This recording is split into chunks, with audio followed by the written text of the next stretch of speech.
Hey guys, I am excited to be here with week 2 of what to do when you don't know what to do lesson plan. So I'm just diving right in here. How many of you overuse emojis in text messaging? Okay, I get it. We all have that friend who somehow feels no text is complete without at least 6 emojis, or maybe they moved on to GIFs now, and the only thing you get from them is 2-second clips of Beyonce instead of actually communicating. Now, when it comes to texting, I get it. It helps us convey a message sometimes, but too much is too much. But at the same time, got to be honest, emojis and GIFs have helped me out a bunch of times. Here's what I mean. Sometimes that laughing tear face, I used to say LOL and that kind of thing, but it wasn't really there. But if it's something you actually laughed at, it's there. When my friend, is sending dumb gifs and things like that, and you're laughing a lot, but you're kind of like, all right, I'm done. It's the laughing tear face because I'm laughing, but I'm okay. Let's go on. Or maybe that green face. The other day, a perfect example of a green face use. I did the foot shot of sitting out relaxing, and my brother Seth did the green face back, like, nasty feet. But they're not that nasty. I mean, but you walk into something, and I'm about ready to use the green face a lot, with baby number 3 on the way. Diaper changing, green face, okay. Or when you come back in, I had a perfect green face the other day. Just walked into the boys' room and just found something, and just was like, "Oh, food, green face." Here's the sad face with that tear, single tear. Whether it's sad or something heavy, or something you're kind of bummed about. I'll do it with bummed out a little bit more, or kind of playful, like, but it's not that serious type thing. Like, oh, I'm sad, but it's okay. Like, they quit selling your favorite food or whatever, or your wife ate the last of your chips, or you accidentally ate the last of her cookies and she's prego, which is dangerous, just so you know. That's a tear face moment. But that's the beauty of emojis. They help us out. They help us talk and share how we feel without having to use our words. But there's a few examples of emojis that I don't use often, but when I do, they're kind of serious. One is the face with no mouth, or the face with the open mouth, or the face with the eyebrows open or up. And those we use in situations when we have no words or we're shocked. And I like the one best with the no mouth, because sometimes we don't have words to convey what we want to say. Words just don't do it justice. It's when we hear about something or something happens that we just can't make any sense of. I'd venture to say that most of the time these shock emojis are sent along with text reports that was something that was shocking in a bad way. Something that catches us off guard and hits us out of nowhere. And today that's what we're going to talk about. Things that just come out of nowhere and catch us off guard. Have you ever experienced anything like that in your life? Something that simply rocked your world, caught you off guard, made you feel uncertain, or caused you a lot of hurt. Maybe you felt this way when you got the news about your parents splitting up, or even though you had no idea things were that bad, or it wasn't bad news, but your stepmom is pregnant and you weren't expecting to have another sibling, or maybe a friend said something mean about you, or they accidentally sent you the text, and they're like, JK, but you know that they meant to send it to someone else. Maybe you felt this way when your parents told you that you had to move because of a job change, or just life wasn't going to be the same, or maybe you got dumped, or maybe you went to break up with somebody and they're like, oh, thank goodness. And you're like, what? Wait, what? but maybe you got a rejection letter from a college that you're hoping to go to, or got a really bad grade that made getting to that college going to be a whole lot harder.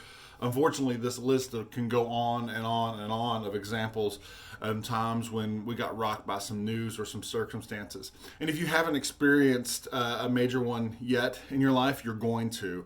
I still remember the shocked face that I got from you guys when we were talking about how school was canceled for the rest of this year. And, I remember on April 1st, a little bit of that pause shock face when I mentioned that school, you're going to repeat the same grade because you didn't finish. And you're like, what? And then you remember April 1st, April Fool's, got it. But unfortunately, the thing is that these shockingly painful moments, that they hit us out of nowhere, and because of that, it's difficult for us to know how they're going to make us feel. It's hard to prepare for something that you don't really expect. That's why, that old cliche, expect the unexpected. I would if it wasn't unexpected. And because of that, we don't know how we're going to respond. Sometimes we surprise ourselves with how well we handled it. We think, wow, I figured news like that would totally rock my world, but no, I'm actually okay. I'm not bad. I'm doing okay. Sometimes we surprise ourselves about how much it tears us apart. We think, I don't even know why I'm that upset, but right now my life is a mess. And sometimes we feel closer to God when this stuff happens. But other times we wonder, where's God in all this? And here's the deal. We're all wired differently. We all experience hurt differently, but that doesn't change the fact that hurt hurts. And when life hurts, we find ourselves wondering what to do next. And that's why we're doing this series. What to do when you don't know what to do, because we all encounter these no word emoji moments. And so did Joseph. He had his fair share of them.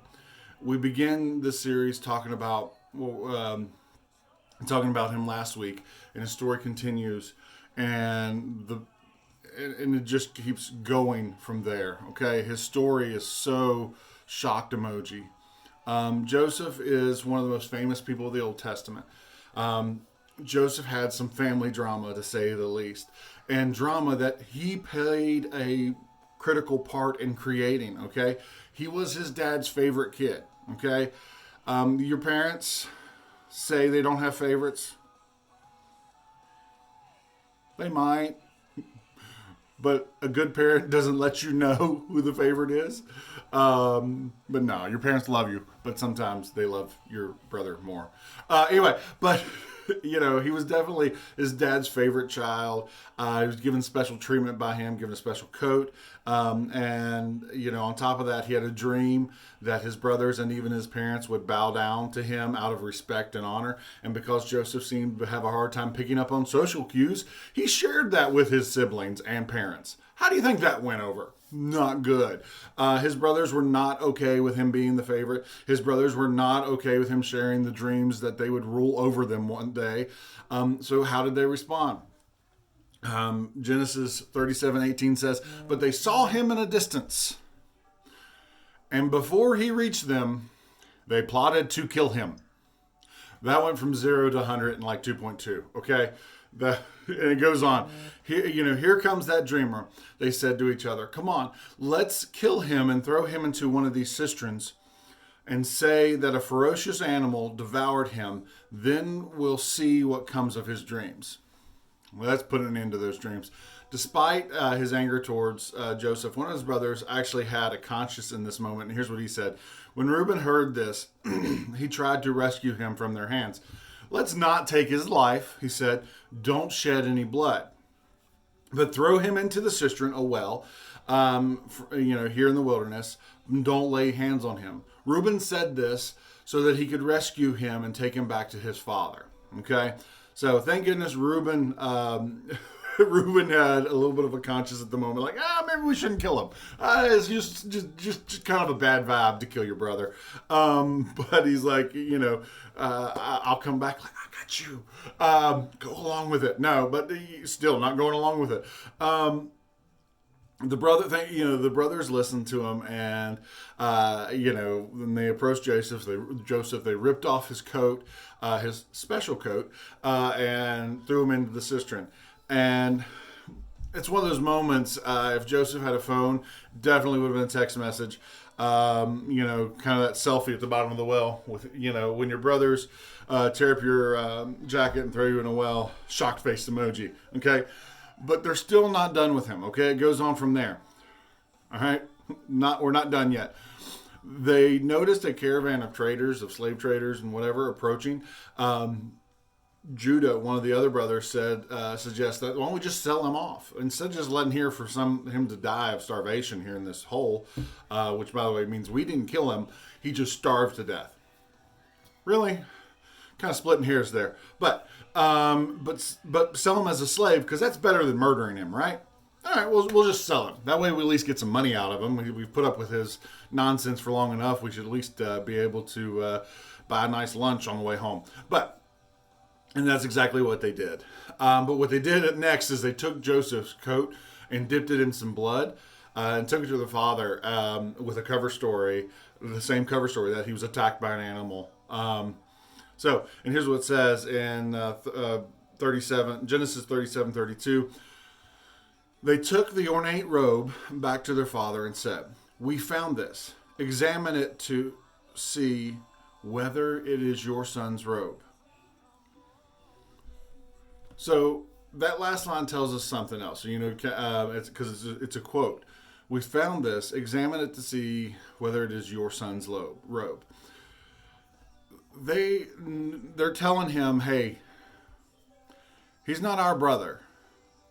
He's your son. So they're letting the father know, hey, we notice he's your favorite. It's your son's robe. It's not our brother's robe. They're separating themselves. And that's when I think Joseph's second text would have come through. Good news out of the well. Bad news. They sold me, like sold slavery. Again, shock face emoji. I know this is being a little lighthearted, but this was nothing to be lighthearted about. We simply cannot imagine the fear and the anxiety and the despair and the uncertainty and much less the anger that he felt right now. Okay? Betrayed by his own flesh and blood. Sold into slavery by the brothers you grew up with. These are people who are supposed to be there to support you and protect you your whole life. Yeah, he didn't pick up on some social cues, but still, kill or sell into slavery? Come on.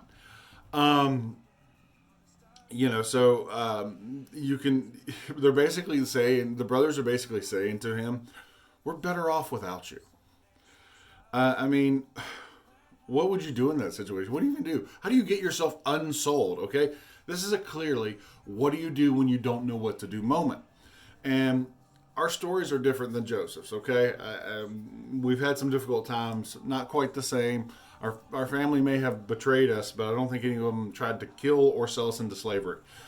And if that did happen, we can talk afterwards. Make sure you grab me, myself, or Pastor Steve or Peugeot. We'll talk privately. Make sure that nothing like that happens. But if it does, come talk to us. We'll help you. But we all experience some pretty significant moments like that. Some pain in our life. We all have scary or painful or dangerous moments that just seem to catch us off guard. We'll all have moments in life that doesn't make any sense. We don't have the words to process what's happening. Unfortunately for Joseph, he had more shocking moments to come in his future, and we'll look at some of those in the upcoming weeks. But I want to point out 5 powerful words that show up in this historical count of his life. While they didn't keep him from getting thrown into a pit, and they didn't keep him from being sold into slavery, these 5 words made all the difference and helped Joseph more than anything else. And that's Genesis 39, verse 2. It says, the Lord was with Joseph. The Lord was with Joseph. Joseph didn't have a lot going for him in the pit, and even less afterward. But Joseph was in despair and wondering how life would turn out. He could rely on the single truth. God was with him. No matter what was going on, God was with him. The truth didn't change the reality of Joseph's situation, but it was better than being alone. The truth didn't mean that Joseph could see how this story was going to end up, but he could know that it wasn't entirely dependent upon himself to get out of that situation. The truth didn't mean that Joseph could easily deal with things that happened to him. It didn't mean that that he had a reason or an explanation for the pain in his life, but it did. But he didn't have to figure out everything all by himself. And the same thing is true with you. When there's nothing you can do, God is with you. When life hands you shocking news, you don't know what to do, God is with you. Truthfully, we hear that all the time. All the time we hear, God's with you, God be with you, whatever. And the problem with hearing it all the time is it starts to lose meaning. It starts to not quite have the impact that it should. And that's so we need to pause and think. No. He's literally with you. He is present, near you, next to you when you feel alone. He is in you. When you and I can truly understand and embrace this truth, it changes things. Our circumstances may not change. After all, Joseph wasn't immediately returned to his family, but it changes our perspective in a situation. And maybe more than anything else, it gives us some hope. Okay? We hope that we can use to help us keep going even when we feel like we just can't anymore. Knowing that God is with us may not change our circumstances, but it might just change us. It might just give us enough hope to keep going, even in the midst of our hopelessness, the hopeless circumstances that we find ourselves in. It's easy to give in to hurt. Hurt hurts. Sometimes we want to just lay there and wallow in it for a while, okay? It's easy to let fear overwhelm us or anger consume us. Sometimes being angry feels good. We have a lot of reasons to let difficult situations and sometimes unfair situation get the last word.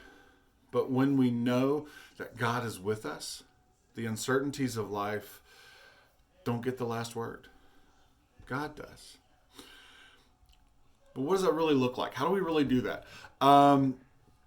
There's no formula or easy answers for getting through hard times. There's no 3-step process to do this. And okay, you do these 3 things and you can be successful in everything. Yeah, I hate those.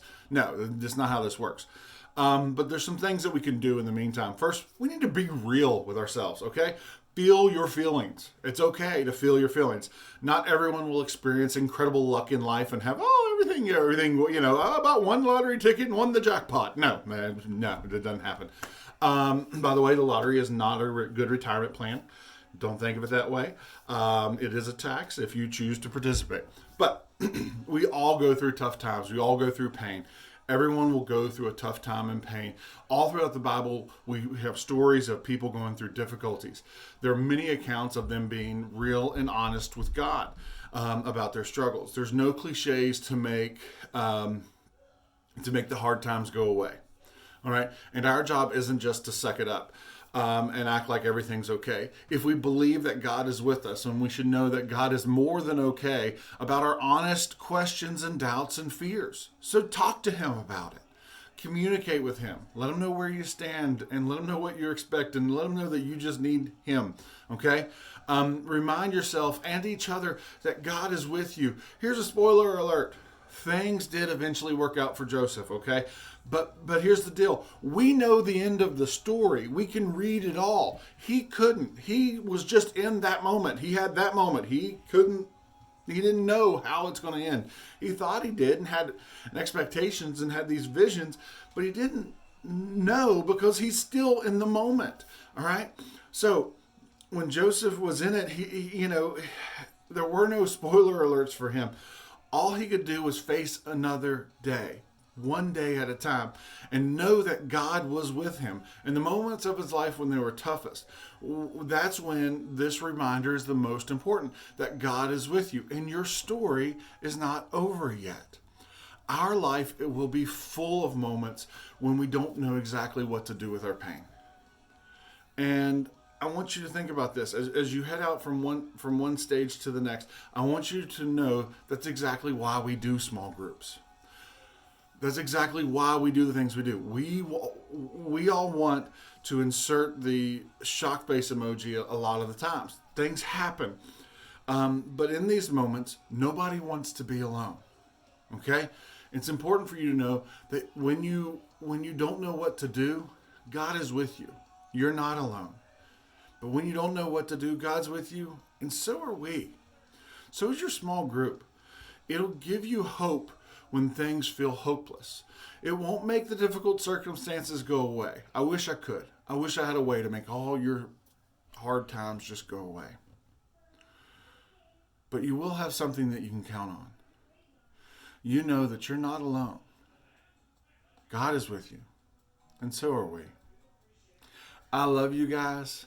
I can't wait to see you soon.